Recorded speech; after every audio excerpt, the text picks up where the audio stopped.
எல்லோருக்கும் வணக்கம். நான் டாக்டர் மகேஸ்வரி ஹரிஹரன், மகரி நர்சிங்கும் வில்லிவாக்கத்துலேருந்து பேசுகிறேன். இன்றைக்கான தொகுப்பு பார்த்தீங்கன்னா கைனகாலஜிக்கல் ப்ராப்ளம். பல பேருக்கு பார்த்தீங்கன்னா யூரின் போகிறது, இருமுனா தும்னா ஒரு மாதிரி லீக் வரும். இன்னொன்று வந்து பார்த்தீங்கன்னா பாத்ரூம் போகணும்னு நினைக்கிறப்பயே திடீர்னு அவங்களுக்கு காலோடி வந்துடும். அது வந்து அர்ஜென்சின்னு சொல்லுவாங்க.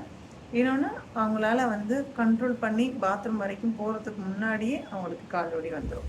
ஸோ இதை தான் வந்து அர்ஜ் இன்கான்டினன்ஸ் அப்படின்னு நாங்கள் சொல்லுவோம். ஸோ இந்த மாதிரியான சிறுநீர் பிரச்சனைகளுக்கான காரணங்கள் என்ன, அதற்கான வழிமுறைகள் தீர்வுகள் இருக்கா இல்லையா அப்படிங்கிற பல வகையான சந்தேகங்கள் இருக்குது. அது மட்டும் கிடையாது, அந்த பிரச்சனைகளை அவங்க சொல்வதற்கு தயங்கவும் செய்வாங்க.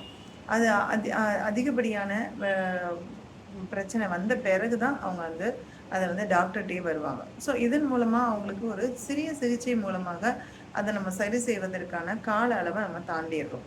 ஸோ இந்த மாதிரி பிரச்சனைகள் இருக்கும் பொழுது கண்டிப்பாக நீங்கள் மகரி நர்சிங் ஹோமை அணுகலாம். அதற்கான எளிய வழிமுறைகளை நாங்கள் சொல்லுவோம். இதை பற்றின மற்ற விளக்கங்களை நான் அடுத்த பதிவில் சொல்கிறேன். நன்றி, வணக்கம்.